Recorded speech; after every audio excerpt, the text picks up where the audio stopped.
Hi, പുതിയൊരു എപ്പിസോഡിലേക്ക് ഏവരെയും സ്വാഗതം ചെയ്യുന്നു. ഇന്ന് Kerala account code volume first ആണ് എടുക്കുന്നത്. Kerala account code volume first. ആദ്യം നമുക്ക് പരീക്ഷ എങ്ങനെ എഴുതും എന്നുള്ളത് നോക്കാം. അതായത് Kerala account code volume first 3 തരം പരീക്ഷാർത്ഥികൾക്കാണ് ആവശ്യമായിട്ട് വരുന്നത്.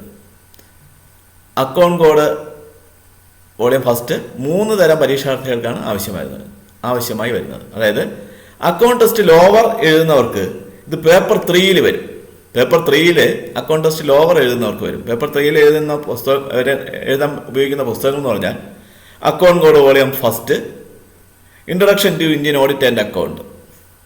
ഇതിൽ Kerala account code volume first with book എന്ന് പറഞ്ഞു കഴിഞ്ഞാൽ വേറെ വരയോ കുറിയോ ഇല്ലാത്ത പുസ്തകം, ഗവൺമെൻറ് പബ്ലിക്കേഷൻ പുസ്തകമാണ് വിത്ത് ബുക്ക് എന്ന് പറയുന്നത്. അത് പരീക്ഷയ്ക്ക് വച്ചെഴുതാൻ സാധിക്കുന്ന ഒരു സാധനമാണ്. പിന്നെ introduction to Indian audit and account എന്ന് പറയുന്ന, ഇന്ത്യൻ ഗവൺമെൻറ് അക്കൗണ്ട് എന്ന് പറയുന്ന ആ പുസ്തകം വിത്തൗട്ട് ബുക്കാണ്. അക്കൗണ്ട് ടെസ്റ്റ് ലോവറിനെ സംബന്ധിച്ച് ഏകദേശം ഒരു 60 മാർക്കിന് അക്കൗണ്ട് കോഡ് വോളിയം ഫസ്റ്റിൽ നിന്ന് വരും. അക്കൗണ്ട് ടെസ്റ്റ് ലോവറിൽ 60 മാർക്കിന് അക്കൗണ്ട് കോഡ് വോളിയം ഫസ്റ്റിൽ നിന്നും, അതായത് പുസ്തകം വരച്ച് 60 മാർക്കിന് എഴുതാം.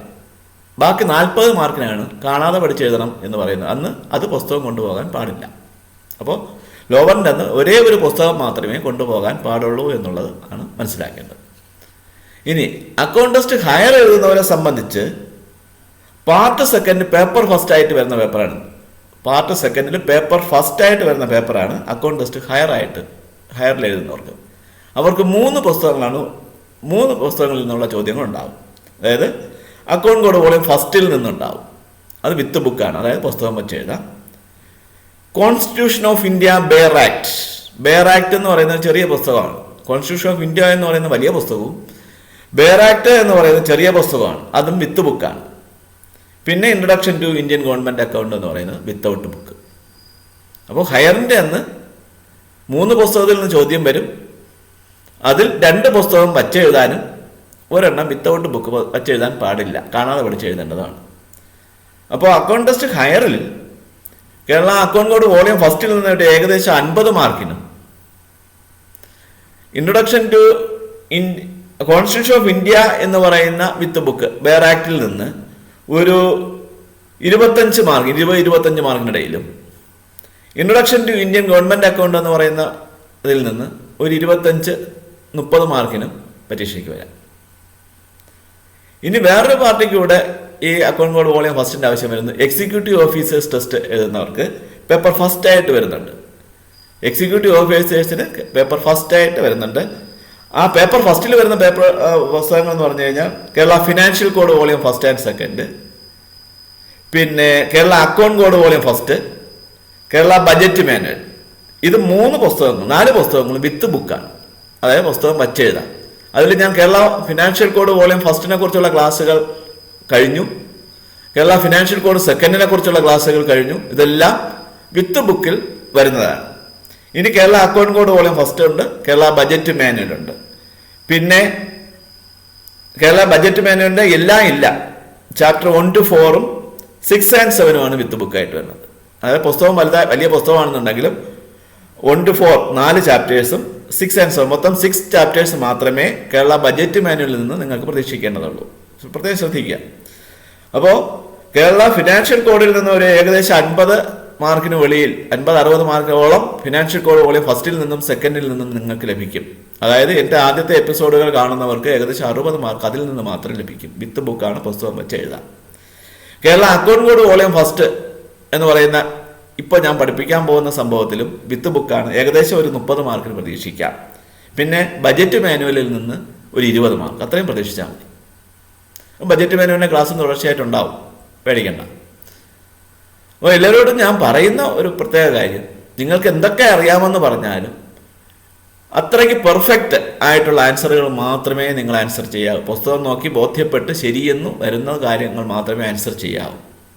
മാക്സിമം ഒരു 45-50 മാർക്ക്. ഇപ്പോൾ ഇത്രയും പുസ്തകങ്ങളൊക്കെ നിങ്ങൾക്ക് അറിയാവുന്നുണ്ടെങ്കിൽ കൃത്യമായിട്ട് 45-50 മാർക്കിന് സിമ്പിളായിട്ട്, അതായത് എൻ്റെ പ്രീവിയസ് എപ്പിസോഡ്സ് കാണുന്നവർക്ക് സിമ്പിളായിട്ട് 45-50 മാർക്കിന് എഴുതാമെന്ന് ഞാൻ ഗ്യാരണ്ടി തരികയാണ്. അതിൽ കൂടുതൽ എഴുതരുത്, കാരണം നെഗറ്റീവ് മാർക്കുണ്ട്. ഒരു തെറ്റ് തെറ്റിയാൽ 1/3 മാർക്ക് കുറയും. അങ്ങനെ 3 തെറ്റ് വരുമ്പോൾ 1 മാർക്ക് കുറയും. ഒരു പരീക്ഷാർത്ഥി 75 മാർക്കിന് അറ്റൻഡ് ചെയ്ത് കഴിഞ്ഞാൽ ഇപ്പോൾ 40 ശരിയുണ്ടെങ്കിൽ 40 അല്ലെങ്കിൽ 45 ശരിയുണ്ട്, ബാക്കി 30 തെറ്റാണെന്നുണ്ടെങ്കിൽ 30 തെറ്റിന് 10 മാർക്ക് കുറയും. അപ്പോൾ 45 ശരിയിൽ നിന്ന് 10 മാർക്ക് കുറയുമ്പോൾ മാർക്ക് ലഭിക്കുന്ന മാർക്ക് എന്ന് പറഞ്ഞാൽ 35 മാർക്കേ ലഭിക്കൂ. നമുക്ക് വിജയിക്കണമെന്നുണ്ടെങ്കിൽ 100ന് 40 മാർക്ക് ലഭിച്ചിരിക്കണം. 40% മാർക്ക് ലഭിച്ചാൽ മാത്രമേ നമ്മൾ വിജയിക്കുകയുള്ളൂ. ചിലപ്പോൾ ചില ക്വസ്റ്റ്യൻസ് ക്യാൻസൽ ചെയ്തെന്നിരിക്കാം. എന്നാൽ 1/3 മാർക്കിൻ്റെ കുറവിൽ തോൽക്കുന്നവരും ധാരാളമുണ്ട്. അതുകൊണ്ട് ആൻസറുകൾ ചെയ്യുന്നത് വളരെ ശ്രദ്ധാപൂർവം ആലോചിച്ച് മാത്രമേ ആൻസർ ചെയ്യാവൂ.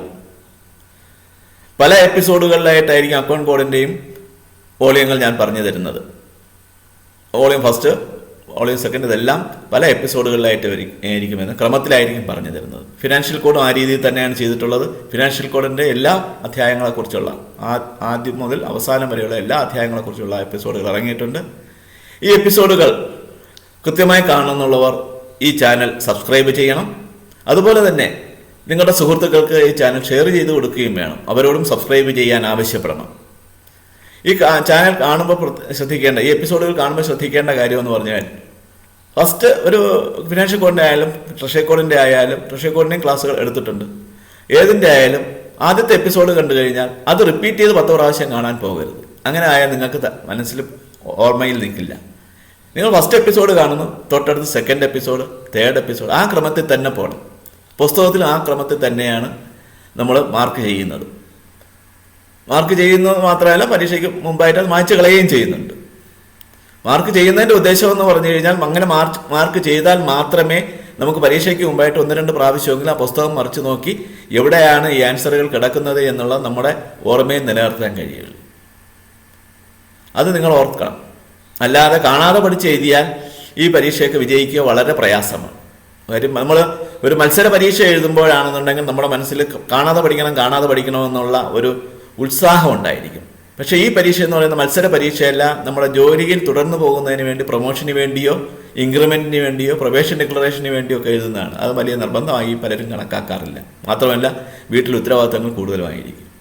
അതുകൊണ്ട് ഈ പുസ്തകങ്ങൾ എന്ന് പറഞ്ഞാൽ, ഇപ്പോൾ ഒരു സിനിമ കാണുന്നത് പോലെ, അല്ലെങ്കിൽ ഒരു കഥ വായിക്കുന്ന, ഞാൻ മുൻ എപ്പിസോഡുകളിൽ പറഞ്ഞിട്ടുള്ള വാക്യം ഇത് തന്നെ, ഒരു സിനിമ കാണുന്നത് പോലെയോ അല്ലെങ്കിൽ ഒരു കഥ വായിക്കുന്നത് പോലെയോ അല്ലെങ്കിൽ പാട്ട് കേൾക്കുന്നത് പോലെയുള്ള ലാഘവത്തോടു കൂടെ മാത്രമേ ഈ ക്ലാസ്സുകൾ കാണാവൂ. ഇപ്പോൾ ഒരു സിനിമ കണ്ടു കഴിഞ്ഞാൽ പല ഡയലോഗുകളും നായകന്മാരും ഒക്കെ പറയും. മോഹൻലാലും മമ്മൂട്ടി ദിലീപൊക്കെ പല ഡയലോഗുകൾ പറയും. ആ ഡയലോഗിൻ്റെ ഒന്നും അർത്ഥം നമ്മൾ മനസ്സിലാക്കാറില്ല. പക്ഷെ ആ സെന്റൻസുകൾ നമ്മുടെ മനസ്സിലുണ്ടായിരിക്കും. എന്താണ് അർത്ഥം എന്നൊക്കെ പിന്നെ വർഷങ്ങൾക്ക് ശേഷമായിരിക്കും അതിനെക്കുറിച്ച് ചിന്തിക്കുന്നത്. കേൾക്കുന്നത് അതോടൊപ്പം തന്നെ നമ്മുടെ മനസ്സിൽ പറയും. അതുപോലെ തന്നെയാണ് അക്കൗണ്ട് കോഡായാലും. പല സെന്റൻസുകളും നമുക്ക് വായിക്കുമ്പോൾ മനസ്സിലായി എന്ന് വരില്ല. ആ സെന്റൻസ് എന്ത് ചെയ്യുക, നിങ്ങൾ വളരെ ബുദ്ധിപൂർവ്വം നല്ല മനോഹരമായ ഒരു പേപ്പറിൽ, വൃത്തിയുള്ളൊരു പേപ്പറിൽ മനോഹരമായിട്ട് എഴുതി നിങ്ങൾ ഉറങ്ങുന്നതിന് മുമ്പായിട്ട് നിങ്ങളുടെ സമീപത്ത് വയ്ക്കുക. ഒരിക്കൽ എഴുതി വയ്ക്കുക. വായിച്ചു നോക്കിയിട്ട് സുഖമായിട്ട് കിടന്നുറങ്ങും. പിന്നെ അതിനെക്കുറിച്ച് ചിന്തിക്കുകയേ ചെയ്യരുത്. വേറെ നല്ല കാര്യങ്ങളെക്കുറിച്ചൊക്കെ ചിന്തിച്ചിട്ട് കിടക്കുക. രാവിലെ വീണ്ടും എഴുന്നേൽക്കുന്നു, മുഖമൊക്കെ നന്നായിട്ട് കഴുകുന്നു, വീണ്ടും ഇതൊരിക്കൽ കൂടെ കാണുന്നു. ആ കൊള്ളാം, നല്ല എഴുത്ത്, നല്ല ഹാൻഡ് റൈറ്റിംഗ്, ഒന്ന് വായിച്ചു നോക്കുന്നു, സന്തോഷിക്കുന്നു. അങ്ങനെ പല പ്രാവശ്യം, ഒരു ദിവസം പല പ്രാവശ്യം, അല്ലെങ്കിൽ നിങ്ങൾ പോക്കലിട്ടിരിക്കുന്നു, അല്ലെങ്കിൽ ആ അടുക്കളയിൽ പണിയിലാണ് നിൽക്കുന്നതെങ്കിൽ അവിടെ വയ്ക്കുന്നു. ആ സെന്റൻസ് പല പ്രാവശ്യം നോക്കുന്നു, ഒരിക്കൽ വായിക്കുന്നു. അതിൻ്റെ അർത്ഥമൊന്നും ചിന്തിക്കുന്നില്ല, വായിക്കുന്നു, വായിക്കുന്നു. രാത്രി ഉറങ്ങാൻ സമയമാകുമ്പോൾ 100% ഉറപ്പ് നിങ്ങളുടെ മനസ്സിൽ ആ സെന്റൻസ് ഉണ്ടായിരിക്കും. പക്ഷെ നിങ്ങൾ വിചാരിക്കും, അയ്യോ ഇത് പഠിച്ചില്ലെങ്കിൽ പരീക്ഷയ്ക്ക് എഴുതാൻ പറ്റില്ലേ എന്നൊരു ചിന്തയോടുകൂടെയാണ് നിങ്ങൾ ആ പേപ്പർ വായിക്കുന്നതെങ്കിൽ ഒരു കാരണവശാലും നിങ്ങളുടെ മനസ്സിൽ തങ്ങുകയുമില്ല. അത് നിങ്ങൾക്കായാലും അതുപോലെ തന്നെ, നിങ്ങളുടെ മക്കൾക്കായാലും അതുപോലെ തന്നെ. അതുപോലെ നിങ്ങൾ ഇത് ക്ലാസ് കാണുമ്പോൾ തന്നെ മനസ്സിൽ ഉറപ്പിച്ചിരിക്കണം, ഈ അക്കൗണ്ട് കോഡ് പരീക്ഷ ഞാൻ വിജയിച്ചിരിക്കും. ഈ പേപ്പറിൽ ഞാൻ കൃത്യമായി 40% മാർക്കോട് കൂടെ വിജയിച്ചിരിക്കും എന്നുള്ള ഉറപ്പ് നിങ്ങളുടെ മനസ്സിൽ ഒരു 100 പ്രാവശ്യം നിങ്ങൾ മനസ്സിൽ പറഞ്ഞുകൊണ്ടിരിക്കണം. എപ്പോഴും പണി ചെയ്തുകൊണ്ടിരിക്കുമ്പോഴും മനസ്സിൽ പറയണം, ഞാൻ ഈ പരീക്ഷ ജയിക്കും, എനിക്കിപ്പോൾ നല്ല വിശ്വാസമായി ഞാൻ വിജയിക്കും എന്ന് നിങ്ങൾ മനസ്സിലുണ്ട്. ബസ് യാത്ര ചെയ്യുന്നു അല്ലെങ്കിൽ ബൈക്ക് ഓടിക്കുന്നു, ആ സമയത്ത് നിങ്ങളുടെ മനസ്സിൽ ഇതുണ്ടായിരിക്കണം, ഞാൻ ഈ പരീക്ഷ വിജയിച്ചതിന് തുല്യമായി. അങ്ങനെ ഒരു ഉറപ്പ് നമ്മുടെ മനസ്സിൽ ഉറപ്പിക്കണം. ഇത്രയും ചെയ്തു കഴിഞ്ഞാൽ നിങ്ങൾ സുഖമായിട്ട് പരീക്ഷ ജയിച്ചു കഴിഞ്ഞു. ഞാനീ പറഞ്ഞ 1-2 ടിപ്സ്, ഇനിയും പല ക്ലാസ്സുകളിലും പല ടിപ്സും നിങ്ങൾക്ക് പറഞ്ഞു തരും. എല്ലാ ടിപ്സും എല്ലാവർക്കും ഇഷ്ടപ്പെടണമെന്നൊന്നുമില്ല. ഓരോരുത്തർക്കും ഓരോ ടിപ്സ് ആയിരിക്കും. അപ്പോൾ ഇത് ഇഷ്ടപ്പെടുന്ന ടിപ്സ് ഉള്ളവർ അത് അനുവർത്തിക്കുക. അടുത്ത എപ്പിസോഡിൽ പറയുന്ന ടിപ്സ് ഇഷ്ടപ്പെടുന്നവർക്ക് അത് അനുവർത്തിക്കുക. അത് നിങ്ങളുടെ ഇഷ്ടത്തിന് ചെയ്യാമെന്നുള്ളതാണ്. അപ്പോൾ എല്ലാവരും കേരള അക്കൗണ്ട് കോഡ് വോളിയം ഫസ്റ്റിൻ്റെ പുസ്തകം എടുക്കണം. അതോടൊപ്പം ഒരു പെൻസിലും കൂടെ കയ്യിൽ വെച്ചേക്കണം. നമ്മൾ വിഷയത്തിലേക്ക് കടക്കാൻ പോവുകയാണ്. എൻ്റെ പേര് എന്ന് പറയുന്നത് അലക്സ് ബോസ്കോ എന്നാണ്. ഞാൻ 1999 മുതൽ ഡിപ്പാർട്ട്മെൻറ്റ് ടെസ്റ്റിൻ്റെ ക്ലാസ് എടുക്കുകയാണ്. ഇപ്പോൾ കൊറോണയുടെ പ്രത്യേക സാഹചര്യത്തിലും പുതിയ സാങ്കേതിക വിദ്യയുടെ സഹായത്താലെല്ലാം ഗൂഗിൾ മീറ്റിലൂടെയാണ് KSRൻ്റെ ക്ലാസ് എടുക്കുന്നത്. എൻ്റെ അഡ്രസ്സെല്ലാം ഈ ലിങ്കിൽ കൊടുത്തിട്ടുണ്ട്. എന്തെങ്കിലും സംശയമുള്ളവർ വിളിച്ച് ചോദിക്കുകയോ വാട്സപ്പിൽ മെസ്സേജ് അയക്കുകയൊക്കെ ചെയ്യാം. എന്നാൽ കഴിയുന്ന എല്ലാ സഹായവും ഞാൻ നിങ്ങൾക്ക് നൽകുന്നതായിരിക്കും. അപ്പോൾ ഈ അക്കൗണ്ട് കോഡ് വോളിയം ഫസ്റ്റ് എന്ന് പറയുന്ന പുസ്തകം ഇത് എന്നാണ് നിലവിൽ വന്നത്? അതായത് 1936 ഓഡിറ്റ് ആൻഡ് അക്കൗണ്ട് ഓർഡർ അനുസരിച്ചും ഇന്ത്യൻ ഭരണഘടന അനുസരിച്ചും കംട്രോളർ ആൻഡ് ഓഡിറ്റർ ജനറലിൻ്റെ അധികാരങ്ങളെക്കുറിച്ചും കർത്തവ്യങ്ങളെക്കുറിച്ചും അധ്യായം 1 പറയുന്നുണ്ട്. അപ്പോൾ ഒന്നാമത്തെ അധ്യായത്തിൽ എന്താണ് പറയുന്നത് എന്നുള്ളതിൻ്റെ സംക്ഷിപ്തം എന്താണ് 1936 ഓഡിറ്റ് ആൻഡ് അക്കൗണ്ട് ഓർഡർ അനുസരിച്ചും ഇന്ത്യൻ ഭരണഘടന അനുസരിച്ചും കംട്രോളർ ആൻഡ് ഓഡിറ്റർ ജനറലിൻ്റെ അധികാരങ്ങളെക്കുറിച്ചും കർത്തവ്യങ്ങളെക്കുറിച്ചും പറയുന്ന അധ്യായമാണ് ഒന്നാമത്തെ അധ്യായം. അതിൽ ഒരു the initial and subsidiary accounts rules come into force with effect from 1/4/1937. The initial and subsidiary accounts rules came into force with effect from 1/4/1937. 1937 April 1 initial and subsidiary account rules നിലവിൽ വന്നത്. ആയിട്ട് പറയുന്നത് പുസ്തകം എടുത്ത് നോക്കിയാൽ നിങ്ങൾക്ക് ഹെഡിങ് ആണ് preface to the first edition എന്നുള്ളത് പുസ്തകത്തിൽ എടുക്കുകയാണെങ്കിൽ. ഇപ്പം നിങ്ങളുടെ കയ്യിൽ പുസ്തകം ഉണ്ടായിരിക്കും. പുസ്തകത്തിൽ preface to the first edition എന്നുള്ള പേജ് എടുക്കുക. അതിൽ സെക്കൻഡ് പാരഗ്രാഫിൽ ഇങ്ങനെ ഒരു സെന്റൻസ് ഉണ്ട്. Kerala account code is issued in dash volumes. ആ സെക്കൻഡ് പാരഗ്രാഫിനെ ബേസ് ചെയ്ത് വന്ന ചോദ്യം ഇതായിരുന്നു: Kerala account code is issued in dash volumes. പുസ്തകത്തിൽ ആ ലൈൻ കണ്ടുപിടിച്ചവർക്ക്, സെക്കൻഡ് പാരഗ്രാഫ് കണ്ടുപിടിച്ചവർക്ക് കൃത്യമായിട്ട് ആൻസർ ഇപ്പോൾ മനസ്സിൽ പറഞ്ഞിരിക്കും, 3 വോളിയംസ്. ഇതൊരു പരീക്ഷയ്ക്ക് വന്ന ചോദ്യമാണ്. അപ്പോൾ പുസ്തകത്തിൽ നിന്ന് ഉത്തരം കണ്ടെത്തുന്നതിന് വേണ്ടിയാണ് ഞാൻ പറഞ്ഞത് നിങ്ങൾ ആ സെൻറ്റൻസിൻ്റെ അടിയിൽ ജസ്റ്റ് ഒന്ന് പെൻസിലിട്ട് മാർക്ക് ചെയ്യുക. ഇടയ്ക്കിടയ്ക്ക് ഇത് മറിച്ച് നോക്കുമ്പോൾ അത് നിങ്ങളുടെ മനസ്സിൽ തെളിഞ്ഞു വരും. പരീക്ഷയ്ക്ക് മുമ്പായിട്ട് റബ്ബർ ഇട്ട് അത് മാറ്റും കളയണം. മാർക്കുകളും ഒന്നും പാടില്ല. പരീക്ഷയ്ക്ക് പോകുമ്പോൾ ഒരു മാർക്കിങ്ങും പാടില്ല. അപ്പോൾ Kerala account code is issued in dash 3 volumes. 3 volumes ആയിട്ടാണ് അക്കൗണ്ട് കോഡ് ഇഷ്യൂ ചെയ്തത്. ഏതൊക്കെയാണ് ആ വോളിയംസ് എന്ന് അതിൻ്റെ തൊട്ട് താഴെ കൊടുത്തിരിക്കുന്നുണ്ട്. General principles and methods of accounts, second treasury accounts, third departmental accounts. ഇങ്ങനെ 3 വോളിയംസ് ആയിട്ടാണ് കേരള അക്കൗണ്ട് കോഡ് ഇഷ്യൂ ചെയ്തിരിക്കുന്നത്. ഇത് എവിടെയാണ് കിടക്കുന്നത്? പ്രിഫേസ് ടു ദി ഫസ്റ്റ് എഡിഷനിലെ സെക്കൻഡ് പാരഗ്രാഫിലാണ് ഈ സംഭവം കിടക്കുന്നത്. ഇതുപോലെ ഇനി പറയുന്ന കാര്യങ്ങൾ നിങ്ങൾ ഇത് കേൾക്കുന്നതോടൊപ്പം തന്നെ മാർക്ക് ചെയ്യുകയും ചെയ്യുക. അതുപോലെ തന്നെ നിങ്ങൾ യാത്രയിൽ പോകുന്ന സമയത്തും ഈ കേട്ട വീഡിയോ എന്ത് ചെയ്യുക? ചെവി കേട്ടോണ്ടിരിക്കുക. അല്ലെ ജോലി ചെയ്യുന്ന സമയത്ത് ഇത് കേൾക്കുക. പുസ്തകത്തിൽ മാർക്ക് ചെയ്യുന്നത് അത്യാവശ്യമാണ്. ഒരു 1-2 പ്രാവശ്യം കേട്ടിട്ട് പുസ്തകം കൂടെ മറിച്ച് നോക്കിക്കഴിഞ്ഞാൽ നിങ്ങൾക്ക് പരീക്ഷയ്ക്ക് പോകുമ്പോൾ സുഖമായിട്ട് ആൻസർ ചെയ്യാൻ സാധിക്കും. അടുത്ത് അതിൽ തന്നെ 3ാമത്തെ പാരഗ്രാഫ് എന്ന് നോക്കണം. 3ാമത്തെ പാരഗ്രാഫിൽ നിന്ന് ഒരു ചോദ്യം വന്നിട്ടുണ്ട്.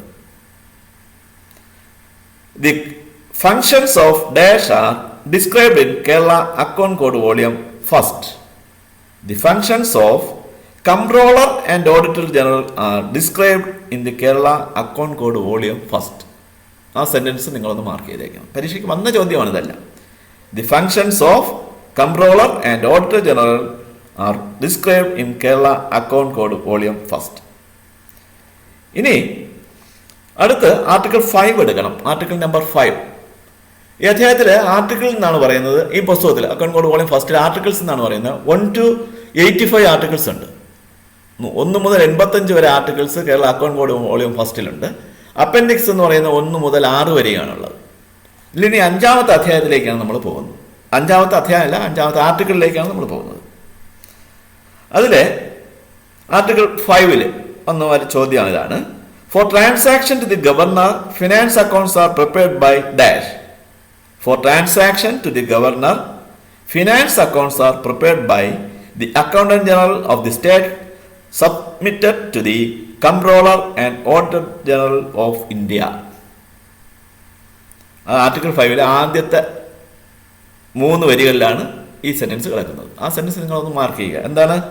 Four transaction to the governor finance accounts are prepared by the accountant general of the states submitted to the comptroller and auditor general of India. ഇനി അതിനോടൊപ്പമുള്ള ഇതിൽ തന്നെ കിടക്കുന്ന വേറൊരു ചോദ്യമാണ്. Accounts related to expenditure during a financial year for the appropriation of money from the consolidated fund is dash. Question ആയിരിക്കും. Accounts related to expenditure during a financial year for the appropriation of money from the consolidated fund is dash. Appropriation accounts. Appropriation accounts. അടുത്ത ചോദ്യം. അത് ചോദ്യം ഇതാണ്. The form of appropriation account is prescribed by dash. The form of appropriation account is prepared by dash. Answer: Comptroller and Auditor General through concerned Accountant General. അതും അവസാനത്തെ 5 വരികളിലായിട്ട് കിടപ്പുണ്ട്. അതേ പാരഗ്രാഫിന്റെ article 5 അവസാനത്തെ 5 വരികളിലാണ് ഈ പറയുന്ന ചോദ്യം ഉള്ളത്. The form of appropriation account is prescribed by Comptroller and Auditor General through concerned Accountant General. അതും പെൻസിൽ വെച്ച് വരയ്ക്കുക. പിന്നീട് പരീക്ഷയ്ക്ക് മുമ്പായിട്ട് അത് വരച്ചിരിക്കുന്ന മാച്ച് കളയുക. അടുത്തതും ഈ 5 വരികളിൽ നിന്ന് വന്ന ചോദ്യമാണ്. The object of those accounts is to relate expenditure brought in to account during a financial year to the several items specified in the schedules appended to the appropriation acts which accounts dash. That is called appropriation accounts. The object of those accounts is to relate expenditure brought into account during a financial year to the several items specified in the schedules appended to the appropriation acts which accounts appropriation account. അടുത്ത ചോദ്യം അതും article 5 കിടക്കുന്ന 7th ലൈനാണ്. ഞാൻ ഇപ്പോഴൊക്കെയാണ് ഈ ലൈനിന്റെ എണ്ണം പറഞ്ഞു തരുന്നത്. ഇനി ഞാൻ തുടർന്നുള്ള എപ്പിസോഡുകളിൽ ലൈനിന്റെ എണ്ണം പറഞ്ഞു തരില്ല. കാരണം എന്താണെന്ന് അറിയാമോ? ലൈനിന്റെ എണ്ണം പറഞ്ഞു കഴിഞ്ഞാൽ നിങ്ങൾ ആ ഒരു സെന്റൻസ് മാത്രമേ വായിച്ചു നോക്കൂ. പരീക്ഷയ്ക്ക് ചിലപ്പോൾ തൊട്ട് അടുത്ത സെന്റൻസ് ആയിരിക്കും കാണുന്നത്. അതുകൊണ്ട് എല്ലാം ഒന്ന് വായിച്ചു പോകുന്നതായിരിക്കും ഏറ്റവും ഉചിതം. എന്നാലും പെട്ടെന്ന് കണ്ടെത്താൻ വേണ്ടിയാണ് ഞാൻ ഈ രീതിയിൽ പറഞ്ഞു തരുന്നത്. ആർട്ടിക്കിൾ 5 7th ലൈൻ നോക്കണം. അതിൽ ഇങ്ങനെ ഒരു സെന്റൻസ് ഉണ്ടാവും. The object of appropriation account is dash. The object of appropriation account is to relate expenditure brought to account during a financial year to several items specified in the schedules to appropriation act passed by the legislative assembly. The object of appropriation account is to relate expenditure brought to account during a financial year to several items specified in the schedules to appropriation act passed by the legislative assembly. ആ sentence കൃത്യമായിട്ട് വരച്ചു വെച്ചോണം. പല പരീക്ഷയ്ക്കും ആവർത്തിച്ച് വന്നിട്ടുള്ള ചോദ്യമാണ്. അതായത് ഈ article 5 നിന്ന് തന്നെ ഒരു 5-6 ചോദ്യം നിങ്ങൾക്ക് പ്രതീക്ഷിക്കാം. അത് ഒന്നുകിൽ ലോവറിലായിരിക്കാം, അല്ലെങ്കിൽ ഹയറിലായിരിക്കാം, അല്ലെങ്കിൽ എക്സിക്യൂട്ടീവ് ഓഫീസേഴ്സിനായിരിക്കാം. ഒരു 5 ചോദ്യം പ്രധാനപ്പെട്ടതാണ്, പ്രത്യേകം നോട്ട് ചെയ്യുക. അടുത്ത ചോദ്യം ഇതായിരുന്നു. Dash gives a comparison of expenditure during a financial year to the final grant or appropriation. Question ആയിരിക്കും. Dash gives a comparison of expenditure during a financial year to the final grant or appropriation. Answer: appropriation accounts. Appropriation account gives a comparison of expenditure during a financial year to the final grant or appropriation. അപ്പോൾ ഇതുപോലുള്ള ചോദ്യങ്ങളാണ് account code volume first പരീക്ഷയ്ക്ക് നമുക്ക് അധ്യായം 1 നിന്ന് പ്രതീക്ഷിക്കുന്നത്. അടുത്ത എപ്പിസോഡിൽ നമുക്ക് അധ്യായം 2 നിന്ന് വരുന്ന ചോദ്യങ്ങളെക്കുറിച്ച് ചർച്ച ചെയ്യാം. അപ്പോൾ ഈ പറഞ്ഞ കാര്യങ്ങൾ നിങ്ങൾ ആവർത്തിച്ച് കേൾക്കുക, അതോടൊപ്പം പുസ്തകത്തിൽ മാർക്ക് ചെയ്യുക. പെൻസിൽ ഉപയോഗിച്ച് മാത്രമേ മാർക്ക് ചെയ്യാവൂ. പരീക്ഷയ്ക്ക് പോകുമ്പോൾ പുസ്തകത്തിൽ യാതൊരു മാർക്കിങ്ങും പാടില്ല. അതുപോലെ തന്നെ ഗൈഡ് അതുപോലുള്ള സാധനങ്ങളൊന്നും തന്നെ കൊണ്ടുപോകാൻ പാടില്ല. ഗവൺമെൻറ് പബ്ലിക്കേഷൻ പുസ്തകങ്ങൾ മാത്രമേ പരീക്ഷയ്ക്ക് പോകാവൂ. അപ്പോൾ നമുക്കിനി അടുത്ത എപ്പിസോഡിൽ കാണാം. Thank you.